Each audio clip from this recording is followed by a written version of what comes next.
అండి, నా పేరు బేబీ రాణి. మా ఆయన పేరు షేక్ అబ్దుల్ వహాబు. మహిళా మండల పోలీస్ స్టేషన్లో మా ఆయన హోంగార్డ్గా పనిచేస్తాడు. మా ఆయన వేరే అమ్మాయితో ఎఫ్ఐఆర్ పెట్టుకొని నన్ను వదిలేసి 5 నెలల నుంచి తనతోనే ఉంటున్నాడు. ఉంటుంటే ఇంకా పోలీస్ స్టేషన్కి వెళ్ళి కంప్లైంట్ పెట్టాను. కంప్లైంట్ పెడితే కంప్లైంట్ తీసుకోవటం లేదు. నేను ఫోన్ చేసి ఏమంటే మీరు రాండి అని చెప్పేసానంటే మా ఆయన రాను కూడా రావట్లేదు. కనీసం సార్లు ఫోన్ చేసినా కానీ ఫోన్ స్విచ్ ఆఫ్ చేసి పెట్టుకుంటున్నాడే కానీ కనీసం రాను కూడా రావట్లేదు. రెస్పాన్స్ కూడా అవ్వటం లేదు. పోలీసులు కూడా నాకు ఏ సహాయం చేయట్లేదు. కంప్లైంట్ తీసుకోండి సార్ అన్నా కానీ కంప్లైంట్ కూడా తీసుకోవటం లేదు. ఎఫ్ఐఆర్ కట్టమన్నా కడతలేదు. పోలీసులు అంతా మా ఆయనకే సపోర్ట్ చేస్తున్నారు. నాకు ఎటు నుంచి న్యాయం జరగటం లేదు సార్. నాకు ఒక అమ్మాయి సార్, నాకు పిల్లలు పుట్టకపోతే ఒక అమ్మాయిని తెచ్చుకొని పెంచుకుంటున్నాము. ఆ అమ్మాయికి ఫిట్స్ వస్తాయి సార్. 5 సంవత్సరాల పిల్లకి. ఎన్నోసారి కంప్లైంట్ ఇప్పటికి ఇది 3 సార్లు సార్.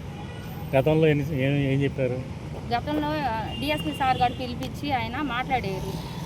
ఇట్లా చేయడం తప్పు నువ్వు అని అంటే, సార్ నేనే తప్పు చేశాను సార్, నేను అమ్మాయితో ఎఫ్ఐఆర్ ఉన్నాను, నాకు ఈ అమ్మాయి వద్దు, నాకు ఆ అమ్మాయి కావాలని చెప్పేసి చెబుతున్నాడు. ఆ అమ్మాయికి పెళ్ళి అయ్యింది. ఆ అమ్మాయికి 7 మంది పిల్లలు. అలా ఆయన చనిపోయి 5 నెలలు అవుతుంది. 5 నెలల నుంచి మా ఆయన అక్రమ సంబంధం పెట్టుకొని తనతోనే ఉంటున్నాడు. దిశలో డిఎస్పీ పిలిపించారు వాళ్ళిద్దరిని? పిలిపించారు. పిలిపించి మాట్లాడి మేము ఇంకా దూరంగానే ఉంటాం, ఎఫ్ఐఆర్ దూరంగానే పెడతామన్నారు. కానీ ఈరోజు అన్నారు, ఈరోజు నైట్ తాగి వచ్చి నన్ను కొట్టి తెల్లారిపాటికి ఆ అమ్మాయిని తీసుకొని వెళ్ళిపోయాడు. గౌరీ గురించి ఏమైనా మాట్లాడారా? మాట్లాడారు. మాట్లాడితే ఇంకా నేను మా అమ్మ మా నాన్న కూడా నాకు ఎవరు లేరు సార్, నేను అనాథని, అమ్మ నాన్న చనిపోయారు. నాకు ఒక చెల్లెలు అవుట్ అమ్మాయి, కాలు అవుడు అమ్మాయి. ఆ అమ్మాయికి కూడా పెళ్లి సంవత్సరం అవుతుంది సార్. నా తరపు ఎవరు మాట్లాడేవారు గట్టిగా లేరు. నాకు మా ఆయన కావాలి సార్.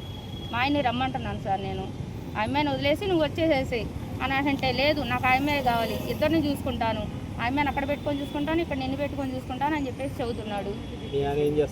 మా ఆయన హోంగార్డ్గా చేస్తాడు సార్, డిఎస్పీ గారి దగ్గర, మహిళా మండల పోలీస్ స్టేషన్. మా బావ గారు కూడా మా ఆయనకే సపోర్ట్ చేస్తున్నాడు. వాళ్ళు అక్కలు కూడా మా ఆయనకే సపోర్ట్ చేస్తున్నారు అంతా.